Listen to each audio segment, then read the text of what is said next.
I would now like to give the example of another famous shrine of the medieval period, that is in honor of Krishna, the Keshav Dev shrine in Mathura. Now there is evidence of Mathura being associated with Krishna and Krishna worship from the 4th century before Christ. And the earliest followers of Krishna are found in the Mathura region. Now Mathura was plundered for 21 days during the invasion of Mahmud Ghaznavi in 1017. And in that invasion, large scale devastation took place, but since I am talking about the Keshav temple was destroyed by Mahmud Ghaznavi. So this temple of Krishna was destroyed during the course of Mahmud Ghaznavi's invasion. It is very surprising that about 100 years later, the temple is reconstructed by a small official. His name is Jhajja. He was a feudatory of the Gahadwalas. And how do we know that the temple was reconstructed by him? Because it is one of those sheer chances that a portion of an inscription that recorded his deed has survived. So that portion of the inscription that has survived says that Jhajja built this temple in this year in this place. Now this temple built by Jhajja was again destroyed. Who destroyed it? It seems that Qutbuddin Aibak destroyed it, the first ruler of the Delhi Sultanate. There are some accounts that Firoz Shah Tughlaq also destroyed it. So it is possible that it was partly destroyed by one ruler, repaired and destroyed by another ruler. This temple that was repaired was again destroyed in the reign of Sikandar Lodhi. Now, so we see this temple, we can trace the history that it is first destroyed by Mahmud Ghaznavi.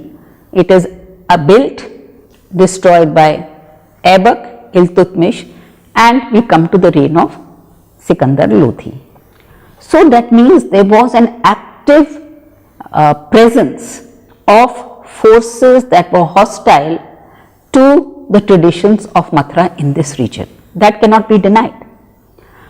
But what is very surprising is that we can document the determination of religious leaders from various parts of India to reclaim this sacred site and this sacred place. Now,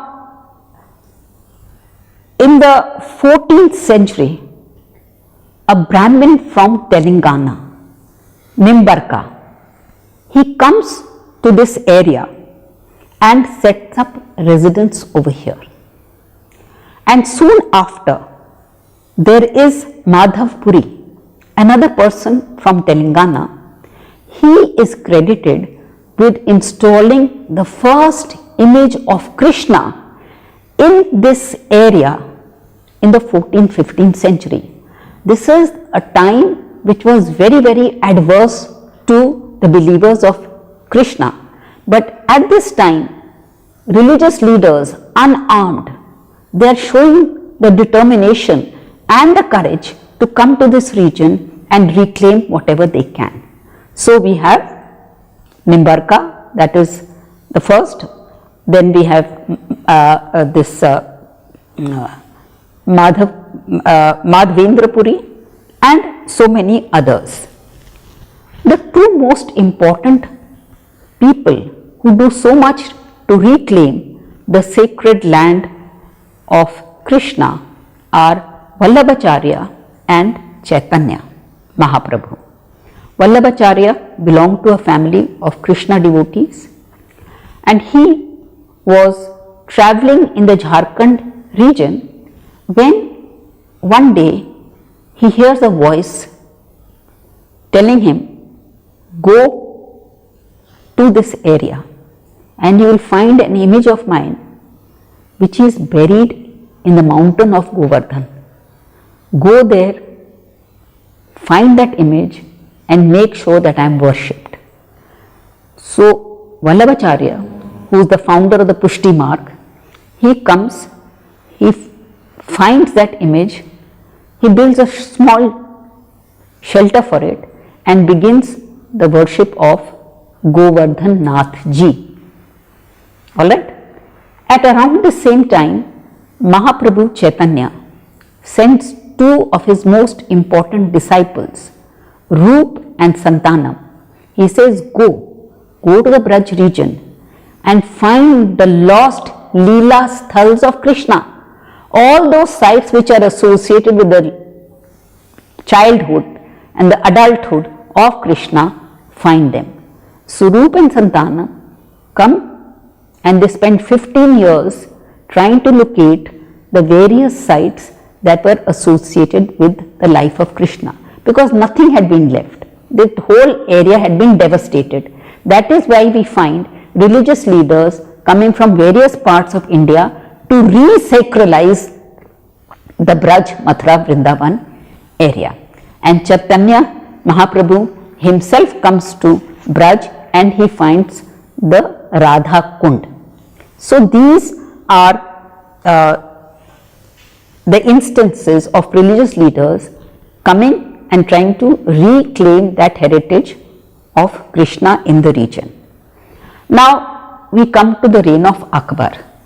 In the reign of Akbar, we have the account of a Portuguese Jesuit father. He comes to this area and in Mathura area and he says there is no temple over here except one, and that is the temple dedicated to Krishna. And he says that people come here in thousands.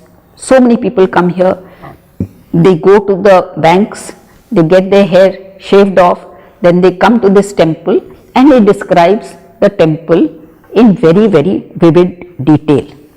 Now, in the reign of Jahangir, this temple is rebuilt by the Bundela ruler Bir Singh Bundela, and he built a beautiful temple. It is two Frenchmen who come have left eyewitness accounts of the temple that they saw. One is Bernier and the other is Tavernier. Both visited the temple dedicated to Krishna built by Bir Singh Bundela, and they both write in the 17th century. These are eyewitness accounts, you cannot doubt, because none of these people imagined that at 4 centuries later these would become objects of dispute, so they wrote what they saw. We have no reason to doubt the authenticity of these accounts. Now, in 1669, Aurangzeb gives his famous ruling that all temples have to be destroyed, and in 1670, that is the next year, he specifically says destroy the Keshav temple. And one historian who wrote at that time, Saki Mustaid Khan, he was a contemporary of Aurangzeb, and he wrote an account and he said that the proud Rajput Rajas watched shocked when they saw that great temple being pulled down. He writes that they were totally shocked and speechless when they saw this happening, but they were helpless. And he says that the images in the temple were taken to Agra and used as steps so that the worshippers at the mosque can use them as steps on which to trample before they enter the mosque.